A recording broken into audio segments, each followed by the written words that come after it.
அண்மை செய்திகளை பார்த்து வருகிறோம். கிருஷ்ணகிரி அருகே பள்ளி மாணவியின் மீது நடத்தப்பட்ட பாலியல் வன்கொடுமை தொடர்பாக மேலும் ஒருவர் கைது செய்யப்பட்டிருக்கிறார்.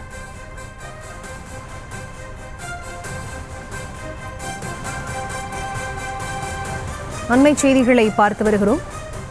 இது தொடர்பாக காவேரிப்பட்டினத்தைச் சேர்ந்த என்சிசி மாஸ்டர் ஒருவர் கைது செய்யப்பட்டிருக்கிறார். போலி என்சிசி முகாம் நடந்த உடந்தையாக இருந்ததாக விசாரணையில் தெரிய வந்ததை அடுத்து அவர் கைது செய்யப்பட்டிருக்கிறார்.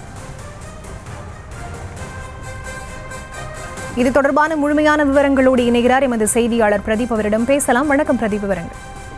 வணக்கம். கண்டிப்பாக கிருஷ்ணகிரி மாவட்டம் பர்கூர் அடுத்த கண்டிகுப்பம் பகுதியில் இயங்கி வரும் தனியார் பள்ளியில் கடந்த மாதம் போலியான என்சிசி முகாம் நடத்தி அதில் முக்கிய குற்றவாளியான சிவராமன் என்பவர் கைது செய்யப்பட்டு அவர் தற்கொலைக்கு முயன்று சிலையில் மருத்துவமனையில் சிகிச்சை பலனின்றி உயிரிழந்தார். மேலும் இந்த சம்பவம் தொடர்பாக அந்த வழக்கில் போக்கு சட்டத்தின் கீழ் பள்ளி தாளர், முதல்வர் என உட்பட 14 பேர் ஏற்கனவே கைது செய்யப்பட்டிருந்தனர்.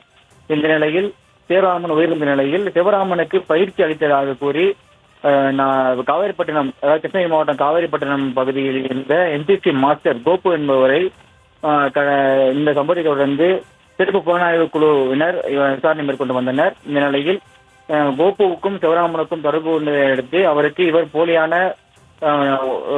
என்சிசி முகாம் நடத்த உடந்தையாக இருந்த விசாரணையில் தெரிய வந்த நிலையில் கோபு மீதும் போக்சோ சட்டத்தின் கீழ் இன்று சிறப்பு புலனாய்வு குழுவினர் கைது செய்துள்ளனர். தற்போது அவர் கைது செய்து தற்போது அவர் மீது வழக்கு பதிவு செய்து விசாரணை தீவிரப்படுத்தப்பட்டுள்ளது.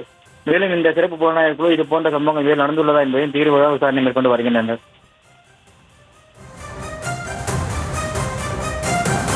விவரங்களுக்கு நன்றி பிரதீப்.